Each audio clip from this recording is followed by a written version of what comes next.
देखिए, मैरिज का अगर पर्पस क्या है उसके बारे में समझें तो ज़्यादा आसान हो जाएगा। दिस सो कॉल्ड एडजस्टमेंट और किस प्रकार से कॉन्फ्लिक्ट हो और उनको रेजोल्यूट कैसे किया जा सके। मैरिज का मतलब है कि दो लोग इकट्ठे आए, उनकी कुछ आपसी ज़रूरतें हैं, फिज़िकली, इमोशनली, स्पिरिचुअली, सोशली, जिनको वो इकट्ठे पूरा करें। अब वो दो अलग लोग नहीं हैं, एक बन गए हैं। They should be speaking in one language, if possible they should be having similar kind of thoughts, और दोनों इकट्ठे मिलके जो जो उनकी रिसोर्सेज हैं हर प्रकार की, इंक्लूडिंग इकोनॉमिकल, तो उनको पूल करें और उसके बाद एक नई जनरेशन को लाके अपने आपसी संबंधों को बेटर करके उस एक नए रिश्ते को जो कि बच्चों का है उसको आगे चलाएं। और साथ ही साथ जो पुराने संबंध हैं जो कि बहुत सालों के हैं, मैरिज से कई साल पुराने संबंध हैं, चाहे माँ बाप का है, भाई बहन का है और एक्सटेंडेड रिलेटिव्स का है, फ्रेंड्स का है, तो उसको भी इसी में समावेश कर सकें। होता क्या है कि जहाँ पर दो लोग इकट्ठे मिलते हैं वो समझते हैं एक बड़ी स्पेशल चीज़ है। इस स्पेशल चीज़ में लेकिन ये जो बाकी स्पेशल वर्ड है, आई थिंक ये सिर्फ कुछ टाइम तक ही रहता है, क्योंकि उसके बाद वो जो स्पेशल है वो मोर ऑफ की लगता है कि यार अगर मैं तुम्हारे साथ आया हूँ या तुम मेरे साथ आए हो, इट इज़ कि हमने एहसान किया है एक दूसरे के साथ आके। कई बार ये भी देखा गया रिलेशनशिप्स में कि एक ईगो जो शब्द है वो आ जाता है, जहाँ पे एडजस्टमेंट जो वर्ड है वो कहीं चला जाता है, क्योंकि वो जो ईगो की जब एंट्री हो जाती है तो वो एडजस्टमेंट कौन करे, कैसे करे, उसमें एक काफ़ी डाउट रहता है लोगों में, या रादर आई वुड से कि एक कहीं ना कहीं अपने अंदर का जो सेल्फ रिस्पेक्ट लोग यूजुअली टर्म करते हैं इसको, वो आ जाती है। जब दो लोग मिलते हैं जिनकी अलग बैकग्राउंड है तो ऑब्वियसली उनको एडजस्ट करना पड़ेगा ना। अगर आप किसी ऐसी कंट्री से आते हैं जहाँ पे आप राइट साइड में ड्राइव करते हैं और दूसरी कंट्री में है जहाँ लेफ्ट है, तो आपको एक नए समय और के अनुसार नए तरीके से गाड़ी चलाना सीखना पड़ेगा, और सारे पैसेंजर्स को भी साथ लेके चलना है। अब ये पैसेंजर्स जो हैं आमतौर पे आज के समय में खास तौर पे हम समझते हैं कि ये पैसेंजर्स हमारा हिस्सा नहीं है। Right right. जब हमारी गाड़ी की बोगी इकट्ठी हुई तो बाकी सारी बोगियों को काट दिया जाए। Now that is not a possibility, because वो जो रिश्ते हैं वो पुराने भी हैं और वो टाइम टेस्टेड भी हैं और वो कहीं ना कहीं हम उनमें कंफर्टेबल हैं। जो नया रिश्ता आए उसको एक तो बनने में साल लगेंगे, दूसरा जो बैकग्राउंड है दोनों की उस चीज़ को समझने में और उसके ऊपर काम करने में समय लगेगा। तीसरा जो कि बहुत ज़रूरी हो जाता है कि बात ये नहीं है कि एडजस्टमेंट कौन करे, बात यह है कि किस प्रकार से दोनों इकट्ठे चल सकें। अब अगर एक तेज़ भाग रहा है और दूसरा धीरे चलता है, दोनों को ही एडजस्टमेंट करनी है ना। अगर सिर्फ जो तेज़ भाग रहा है उसके साथ दूसरा भी उतनी स्पीड से भागने की कोशिश करेगा तो थक जाएगा, और दूसरा अगर बहुत ही हल्का चलेगा तो वो बहुत परेशान हो जाएगा। So both have to do it together. इसमें एक या दो की बात नहीं है। हाँ, ये ज़रूर है कि अब तक ट्रेडिशनली ये एक्सपेक्टेड है कि बाहर से एक व्यक्ति आया, यूजुअली हमारे समाज में वो एक लड़की होती है और वो आके नई जगह में फिट हो जाए, उसके लिए स्लॉट कोई नहीं है। लेकिन अब उस स्लॉट में जो जिस चीज़ की ज़रूरत है उसमें फिट हो जाए। और जो आपने डाइवोर्सेस की बात की उसका एक बड़ा कारण ये भी है कि अब वो फिट होने वाली लड़कियां जो हैं वो जब पूरी तरह से अपने आप को सक्षम महसूस करती हैं, पढ़ती भी उतना ही हैं, काम में भी उतनी अच्छी हैं, स्वभाव में भी उतनी अच्छी हैं और लॉफुली तो वैसे ही इक्वल हैं, तो उन्हें नहीं लगता कि उन्हें दूसरों से कम का दर्जा मिलना चाहिए। और कई बार वो जो कि आउटसाइड वर्ल्ड में बहुत आगे तक बढ़े हुए हैं, घर में आते हैं, उन्हें एक झटका लगता है क्योंकि अब घर में उन्हें एक बहुत दूसरा रोल प्ले करना पड़ता है, सब्जर्विएंट, जिसमें कि दूसरा जो भी कहे आप उसकी बात मान लो, घर के सारे काम भी करो, बच्चों को भी देखो, तो वहाँ पे दिक्कत आनी शुरू होती है। What one needs to understand, and specially ये मेल्स के लिए कहूँगा कि एडजस्टमेंट का मतलब है कि जहाँ जहाँ एक दूसरे के पूरक होने की ज़रूरत है, और उस पूरक में ये बात नहीं है कि आप अगर कुछ दूसरे के लिए कर रहे हैं या क्योंकि अब रिस्पॉन्सिबिलिटीज बढ़ी हैं, एक और व्यक्ति आया है घर में, उसकी दूसरों के साथ भी एडजस्टमेंट होनी है, काम भी बढ़ेंगे। Right right right. तो उसमें दोनों का इकट्ठे चलना और हाथ बटाना वो ज़रूरी हो जाता है। उसे हम एडजस्टमेंट का वर्ड देते हैं। एडजस्टमेंट को कई बार लोग बहुत बुरा समझते हैं। इसका मतलब है कि मैं जो नहीं हूँ वो मैं बनने की कोशिश कर रहा हूँ, या मुझ पे वो थोपा जा रहा है। और जब वो थोपने वाली बात हो जाती है तो ज़्यादातर लोग उसमें रिबेल करते हैं। इट्स ऑल्सो, अगर एक बहुत प्रैक्टिकल से चीज़ देखें कि मान लीजिए आप अलग अलग क्षेत्र से आते हैं और अलग अलग भाषा बोलते हैं, तो भाषा की भी तो एडजस्टमेंट है ना। सर इसमें एक चीज़ और आती है कि एडजस्टमेंट तो हमने देखा कि दोनों को ही मतलब इकट्ठे करना ही पड़ेगा। It's a team work, it is not कि आप कम मैं कम, आप ज़्यादा मैं ज़्यादा। लेकिन एक चीज़ और आती है, यूजुअली जो देखा गया है कि डिस्कशंस ज़्यादातर आज की डेट में आर्ग्यूमेंट्स में कन्वर्ट हो गए।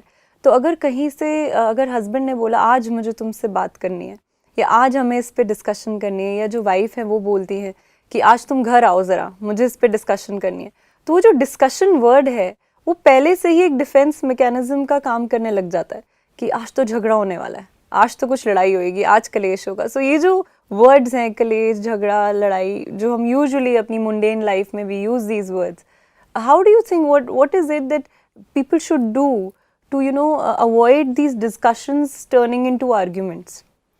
देखिए, जो इंटेंशन है हमारी वो कई बार हम शब्दों के द्वारा, या कई बार जिसे नॉन वर्बल लैंग्वेज कहते हैं, हमारे बोलने का ढंग, हमारा स्टैंड, खड़ा होना, दूसरे की तरफ उंगली उठाना वगैरह वगैरह।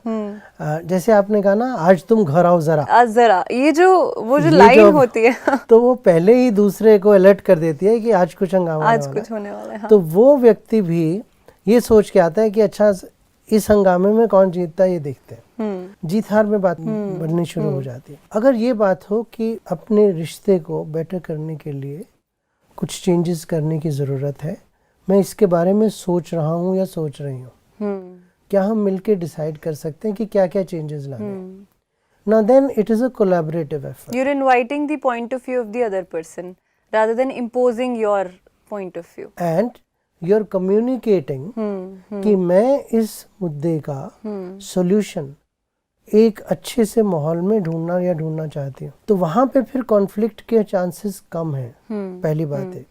दूसरा है कि कई बार हम ये समझते हैं कि all these things are blacks and whites, या क्योंकि एक बार बात हो गई तो काफ़ी है। देखिए, बिहेवियर चेंज होने में समय लगता है, सालों लगते हैं, क्योंकि उस बिहेवियर को बनने में भी सालों लगे। प्लस सोसाइटी का भी एक माइंडसेट होता है, उस माइंडसेट को बदलने में भी समय लगता है। आज से अगर आप 20, 25, 30 साल पहले देखें तो इंटर कास्ट मैरिजेस या मैरिजेस ऑफ डिफरेंट स्टेट्स, कोई साउथ से है, कोई नॉर्थ से है, कोई कहीं से है, अब वो बहुत कम होती थी। अब तो धीरे धीरे ज़्यादा होनी शुरू हुई है, एक्सेप्टेंस होनी शुरू हुई है, और शायद 1 या 2 जनरेशन में चीज़ हो जाए। लेकिन अगर हम ये सोचें कि ऑर्डिनेंस पास्ट है, लॉ मेरे साथ है, अब सारे इस चीज़ को एक्सेप्ट करेंगे, ऐसा नहीं होता। कि आप मेरी रिस्पेक्ट नहीं करते, आप मेरे को अप्रिशिएट नहीं करते, and specially they females are concern, because I think जो मोस्टली वर्किंग वुमेन है,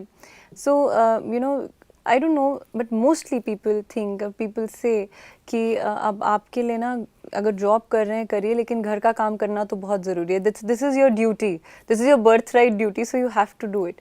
सो समहाउ आई फील कि even if the woman is doing it or not doing it, even if the man is doing it, how important is appreciation in a relationship? अगर हम एक दूसरे की respect और appreciation को थोड़ा सा तवज्जो दें यहाँ पर, कि हम उसके बारे में थोड़ी सी बात करें, एक रिलेशनशिप को अच्छा बनाने में, एडजस्टमेंट में कैसे ये हेल्प कर सकता है? अगर आपको मालूम है कि मैं कौन हूँ और मैं अच्छा काम कर रहा हूँ, तो आपको दूसरों से कांस्टेंट अप्रिसिएशन की जो एक्सपेक्टेशन है वो कम होती है, राइट। लेकिन कभी कभी हमें भी, किसी को भी लगता है कि हाँ कुछ किया है तो कोई कह दे तो बहुत अच्छा रहेगा, इसका मतलब उन्होंने एटलीस्ट नोटिस किया है।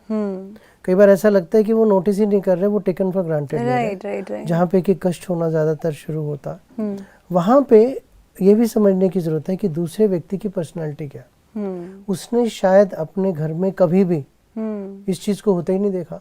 एम्पैथी, उसने अपने फादर को कभी अपनी मदर को अप्रिशिएट करते नहीं देखा। राइट। उसके समाज में कोई और अगर कहता है तो उसको कहा जाता है जोरू का गुलाम है, वगैरह वगैरह। अगर husband is a little dominating तो अरे वाह क्या लड़का है, और अगर जो हस्बैंड है वो थोड़ी सी वाइफ की सुन लेता है, अरे तुम तो बिल्कुल ही जोरू के गुलाम हो गए हो। आपको एक सीक्रेट बताना चाहता हूँ। हाँ जी।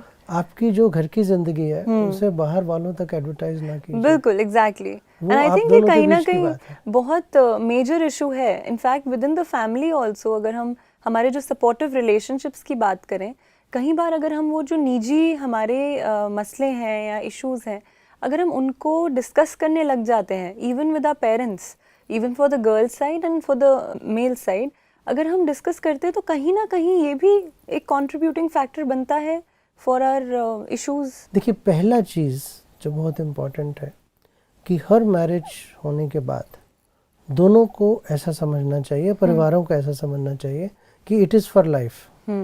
ये ट्रायल नहीं है कि 15 दिन में पसंद नहीं आई तो वापस कर दो। तो ये कमोडिटी नहीं है, क्योंकि इसमें हर तरह के इन्वेस्टमेंट, इमोशंस की और परिवारों की, सोशली वो होती है।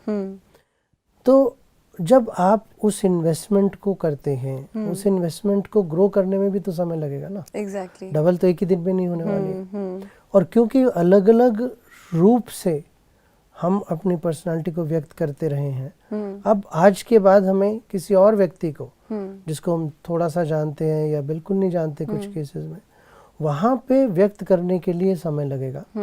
और वहाँ पे अगर दूसरे लोग होंगे तो वो चीज़ों को कॉम्प्लिकेट करेंगे। तो वहाँ पे अगर दो लोग जितना भी समय मिल पाए, डिपेंडिंग ऑन कि घर कितना बड़ा है और कितने लोग हैं, आपकी आदत है किसी से बात कर पाने की, खुल पाने की नहीं, क्योंकि कई लोगों को बहुत हिचक होती है। Communication gap is a major issue, I feel, because बात ही कभी बात हुई नहीं है। और आज का जो हमारा आई थिंक लाइफस्टाइल है, it's a major contributing factor, because दोनों अगर काम कर रहे हैं और 9 to 5, 9 to 6 ज़्यादातर जो भी शिफ्ट होती है, ट्रैफिक के बाद जब हम घर आते हैं, कि आपके पास इतना टाइम होता है या आप निकाल पाते हैं या आप एफर्ट कर पाते हैं निकालने का, कि हम बात करें या कम्युनिकेट करें। सर, इसके साथ ही ना एक फैक्टर और आ जाता है, टेकन फॉर ग्रांटेड। जो हमारे ये 3 शब्द हैं, टेकन फॉर ग्रांटेड हो गई हूँ मैं, या टेकन फॉर ग्रांटेड हो गया हूँ मैं, अगर हम एक मैरिज की बात करें, how can we avoid thinking like this, I would say. जहाँ तक पहली बात आप जो कर रही थी कि समय नहीं निकल पाता, समय निकाला जा सकता है। राइट। आप बीच में दिन में अगर 2 बार सिर्फ 1-1 मिनट की किसी को फोन कॉल कर लेते हैं, आज के समय में ये सुविधा हर परिवार में, हर व्यक्ति के पास है। Actually we have more cell phone than the number of people in this. तो उसमें अगर आप एक फोन ही कर लें कि आप कैसे हैं, कैसी हो, ठीक है सब कुछ, कोई डिसीजन लेना है जॉइंटली, शाम तक वेट करने की जरूरत नहीं है, वगैरह वगैरह, तो वो एक कनेक्शन भी बना रहता है और आपको लगता है कि दूसरा मेरे बारे में केयर करता है। घर आने के बाद हो सकता है कि आपकी और कुछ चीज़ें, आप दूसरे फैमिली मेंबर्स के साथ कुछ देर के लिए बैठना चाहते हैं, लेकिन एक नए रिश्ते को, जैसे एक नया पौधा होता है ना, उसको शुरू में ज़्यादा पानी देना पड़ता है, उसको ज़्यादा प्रोटेक्ट करना पड़ता है। तो ये एक नया रिलेशनशिप है, इसको टेकन फॉर ग्रांटेड ना लें कि अब बहुत बड़ा वृक्ष है, अभी अपने आप चलता रहेगा, क्योंकि एक लीगल ठप्पा उसके ऊपर लग गया है। वहाँ पे टेकन फॉर ग्रांटेड इसलिए लिया जाता है कि अभी हो गया, अब कोई विकल्प नहीं है, तो अब तो चल सकता है जैसा भी चले। बट व्हाट पीपल फॉरगेट कि जब आप ऐसा करते हैं तो उस बिहेवियर में अगर दूसरे को कष्ट हो रहा है तो वो कष्ट साथ वाले को नहीं हो रहा, किसी और शहर में नहीं हो रहा, वो कष्ट अगर उसे होगा तो उसके चेहरे पे आएगा या उसके बिहेवियर में आएगा, उसकी वजह से आपको कष्ट होगा। और आई थिंक पूरे घर की एनवायरनमेंट को भी इफेक्ट करता है, क्योंकि अगर वो व्यक्ति जो कि पूरे घर को जोड़ रहा है और वहाँ पे कहीं ना कहीं तनाव है, तो वो और भी एलिमेंट्स और भी लोगों को इफेक्ट करता है। बाहर वाले लोग, और मैं बाहर वाले मतलब मैरिज के बाहर वाले, हाँ, इमीडिएट बाहर वाले इमीडिएट बाहर वाले, कई बार दोस्त जो होते हैं वो भी बहुत ज़्यादा उसमें कंट्रीब्यूट करते हैं। उनके इनपुट्स कई बार इंसान, क्योंकि उन पे ज़्यादा विश्वास करता है या ज़्यादा समय तक आपको एक उनकी रिस्पेक्ट होती है, तो कई बार हम उन चीज़ों को ज़्यादा लेते हैं और नए रिश्ते को हम एक बहुत अलग रूप से या कई बार सस्पिशियस रूप से देखते हैं। जो आपने शुरू में डाइवोर्सेस की बात की, तो उसकी वजह से एक हेजिटेशन भी आजकल हम देखते हैं लोगों की कि अगर रिलेशनशिप चल रही है ठीक तो कितने दिन चलेगी और नहीं चलेगी तो शायद इसका एंड पॉइंट होगा, तो वो शुरू से ही अपने आप को थोड़ा सा समेट के रखते हैं। तो उस वजह से भी इसमें हाफ हार्टेडली कोई काम नहीं कर सकते। या तो आप रिलेशन में हैं और पूरी तरह से, और अगर उसमें कुछ कमी है तो उसको ठीक करने के भी आप जिम्मेवार हैं।